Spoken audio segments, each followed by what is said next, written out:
খামারি ভাই বোন, আপনাদের জন্য নিয়ে আসলাম অরিজিনাল টাইগার মুরগি। দেখেন এই যে টাইগার গুলা একদম প্যারেন্টস, এখনো ডিম পাড়া শুরু করে নাই।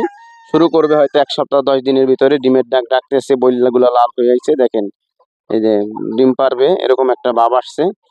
4 মাস 4.5 মাসে ডিমে আসে এরা, অর্থাৎ সপ্তাহ থেকে 15 দিনের ভিতরেই ডিমে চলে আসবে। মানুষ এরকম মুরগি খোঁজে যে ডিম পারছে, কিংবা 2-1 দিন 2-4 দিন 15 দিনের ভিতরে পারবে এরকম।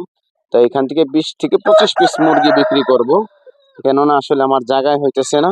আমি উপরে ছাদ দিব, আমার যে জায়গাটা আছে এদেরকে রাখার জন্য। দেখেন এই মোরগটা কত কেজি হবে, দেখেন এই যে এই মোরগটা, এই যে জুম করে দেখালাম দূরে, যে এই মোরগটা আসলে কয় কেজি হবে। এরকম ব্যাপক মুরগি আছে। আর মুরগি তো এই যে এক মোবাইলে এক মুরগি, দেখেন এইটা ডিমের উপর আসবে। দেখেন এইটা ডিমের উপরে আতা পাতা করতেছে। এই যে কালা কোয়ালিটি ফুল যেগুলো, এই যে ডিমের জন্য আসলে, কিন্তু অলরেডি এরা ডিমের ডাক ডাকতেছে। সর্বোচ্চ 15 দিন এর ভিতরে ডিমে চলে আসবে। যারা আসলে প্যারেন্টস গুলা নিতে চাইতেছেন টাইগার একদম নতুন, আমি কিন্তু নিজের জন্য প্যারেন্টস গুলা করছি। তো এখান থেকে 20-25